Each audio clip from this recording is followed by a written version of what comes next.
Hello students, তোমাদের সকলকে স্বাগতম সি প্লাস প্লাস বাংলা টিউটোরিয়ালের আরো একটি নতুন ভিডিওতে। এবং এই ভিডিওতে আমরা যে টপিকটি নিয়ে আলোচনা করবো সেটা হলো math in C plus plus. Okay, তো সি প্লাস প্লাস এ কিছু ম্যাথ ফাংশনস আছে যেগুলোর ইউজ করা আমরা আজকের ভিডিওতে দেখে নেবো। আমার নাম সুদীপ্ত কর্মকার, চলো শুরু করা যাক। তো আমি ম্যাথ ফাংশনস অনেকগুলো আছে, তো আমরা সেটাকে চারটে পার্টে আমরা দেখে নেবো। তো আজকে আমরা যে ফাংশনস গুলোর ব্যাপারে জানবো সেটা হলো ম্যাক্স, মিন, রাউন্ড, সিল, ফ্লোর। তো এই ফাংশনস গুলোর ব্যাপারে আমরা আজকে জানবো। তো ম্যাক্স ফাংশন কি করে, কোনো দুটো যদি আমরা ইনপুট দিই সেটার মধ্যে ম্যাক্সিমাম নাম্বার আমাদের আউটপুট দেবে। মিন ফাংশনটা কি করবে, দুটো নাম্বারের মধ্যে মিনিমাম নাম্বারটা আউটপুট দেবে।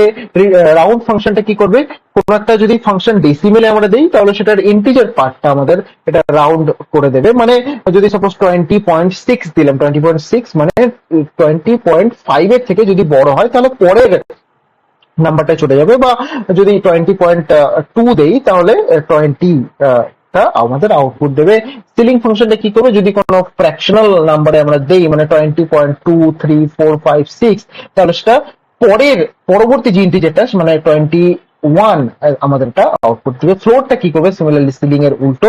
তো 20.2, 3, 4, 5, 6 যাই দেই না কেন সেটা 20 আমাদের আউটপুট দেবে, কারণ সেটা ফ্লোর মানে ডেসিমাল পার্টটা বাদ দিয়ে যে ইন্টিজার পার্টটা সেটা আমাদের আউটপুট দেবে। তো এইগুলোকে আমরা প্র্যাকটিক্যাল এক্সাম্পল দেখে নেব কোড ব্লকসে। আমরা কোড ব্লকস এর স্টুডিওতে চলে এসেছি এবং এখানে আমরা একটা নিউ এমটি ফাইল ক্রিয়েট করে নেবো এবং ফাইলটাকে আমরা সেভ করে নেব math1.cpp নামে এবং এটাকে আমরা সেভ করে নেব এবং আমাদের যে বেসিক স্ট্রাকচারটা আছে সেটা আমরা ঝটপট করে বানিয়ে নেব। Hash include team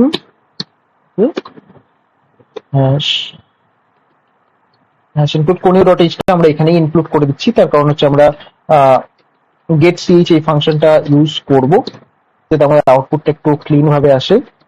using namespace std int main get ch। তো get ch ফাংশনটা ইউজ করার জন্য আমাদের একটা হেডার ফাইল ইনক্লুড আগেই করে নিয়েছিলাম, সেটা হলো conio.h এই হেডার ফাইলটা। তো বেশ, আমাদের যে বেসিক স্ট্রাকচারটা আছে সেটা আমাদের রেডি হয়ে গেছে। এখন আমরা এখানে দুটো ইন্টিজার আমরা এখানে ডিক্লেয়ার করব, int x equals to 20 এবং ডিফাইনও করে নেব 20 দিয়ে, into y is equals to suppose 50। ওকে, এবং আমরা এখানে ম্যাক্স ফাংশনটা ইউজ করব। তো int result equals to max of 20 না x comma y। তো এই দুটো আমরা ইউজ করব এবং আমাদের আউটপুট দেবো cout রেজাল্ট। ওকে, তো আমরা যদি এখন আউটপুট দিই তাহলে কি আসবে, x এবং y এর মধ্যে যেটা বড় সেটাই আমাদের আউটপুট দেবে। তো 20 এবং 50 এর মধ্যে কোনটা ম্যাক্সিমাম, তো সেটা হচ্ছে 50। তোমাদের আউটপুটে তোমরা দেখে নিতে পারো 50 আমাদের আউটপুট চলে এসছে। তো সিমিলারলি আমরা মেইন ফাংশনটাও এখানে ইউজ করতে পারি, মেইন ফাংশনটা আমরা এখানে ইউজ করতে পারি এবং 20 আমাদের আউটপুট দিয়ে দিচ্ছে। তো এক্স এবং ওয়াই এর মধ্যে মিনিমাম যে ভ্যালুটা সেটা আমাদের আউটপুট দিয়ে দিচ্ছে। তো এখানে আমরা আরো যেসব ফাংশন গুলো আছে সেগুলোর ইউজও দেখে নেবো। তো আর কি কি আছে, রাউন্ড, রাইট, রাউন্ড ফাংশনটার ইউজ দেখে নেবো। তো রাউন্ড তো রাউন্ডে কিন্তু তোমরা দেখবে একটাই প্যারামিটার যাবে, তো আমরা এক্স দিয়ে দিচ্ছি এবং এক্স এর ভ্যালুটা আমরা ফ্লোটে কনভার্ট করে দিচ্ছি। Suppose float 20.7। ওকে, তো 20.7 এ কি আউটপুট আসবে দেখে নেওয়া যাক।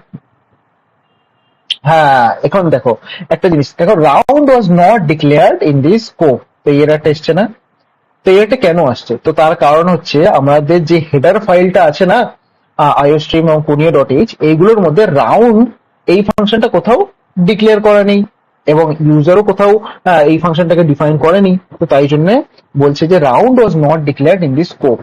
তো এইটার জন্য আমাদের একটা হেডার ফাইল আমাদের ইনক্লুড করতে হবে, সেটা হলো হ্যাশ ইনক্লুড math.h।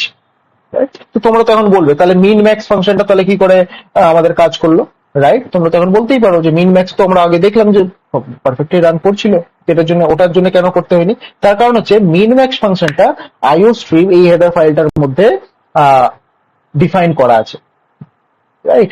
কিন্তু রাউন্ড, স্টিল, ফ্লোর এগুলো একটাও এগুলোর মধ্যে ডিফাইন করা নেই। তো তাই জন্য এই এররটা এসছে। এবার দেখো এররটা চলে যাবে, রাইট? আমাদের পারফেক্টলি কোডটা রান করছে এবং আউটপুট দিচ্ছে। তো 21, এখানে 20.7 ছিল, তো 21 কেন আসলো? তার কারণ হচ্ছে 0.5 এর থেকে 0.7টা হচ্ছে বড়, তো তাই জন্য পরবর্তী যে ইন্টিজারটা সেটা আমাদের রাউন্ড আউটপুট দেবে। এবং রাউন্ড ফাংশন একটা জিনিস দেখো, 20 যদি আমরা এখানে 5 দেই, সরি 4 যদি দেই, তাহলে কি আউটপুট দেবে? 20 আমাদের আউটপুট দেবে। এবং 20 যদি 5 দিই, তাহলে কিন্তু 21 আমাদের আউটপুট দিয়ে দিচ্ছে।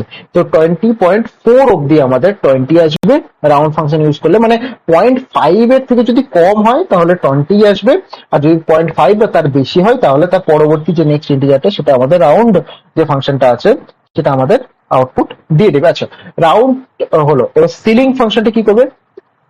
সিইআইএল, সিলিং ফাংশন, রাইট? তো সিলিং ফাংশনটার নাম থেকে বোঝা যাচ্ছে সিলিং। সিলিং মানে কি? পরবর্তী যে ইন্টিজারটা সেটা আমাদের আউটপুট দেবে। তো 20.5 আমাদের এখানে নেওয়া আছে, তো 20.2 দিচ্ছি, তাহলে বুঝতে বা এক্সপ্লেন করতে সুবিধা হবে। তো 20.2 দিচ্ছি, তাহলে আমাদের আউটপুটটা কি আসবে? 21, মানে পরবর্তী যে ইন্টিজারটা সেটা আমাদের আউটপুট দিয়ে দিচ্ছে। তো সিমিলারলি ফ্লোর ফাংশনটা আমরা এখানে দেখে নেবো। এফএলটা বললো আর ফ্লোর ফাংশন, ফ্লোর ফাংশনটা কি করবে? 20.2, তো 20 আমাদের আউটপুট দেবে। সে 20.7 এই যাই থাকুক না কেন, তো 20.7 আমরা এখানে দিয়ে দিলাম সাপোজ, আমাদের আউটপুট কিন্তু 20 আসছে, মানে যে নিচের দিকের যে ইন্টিজারটা থাকবে। ওকে, আচ্ছা আর কি মিস করছি আমরা?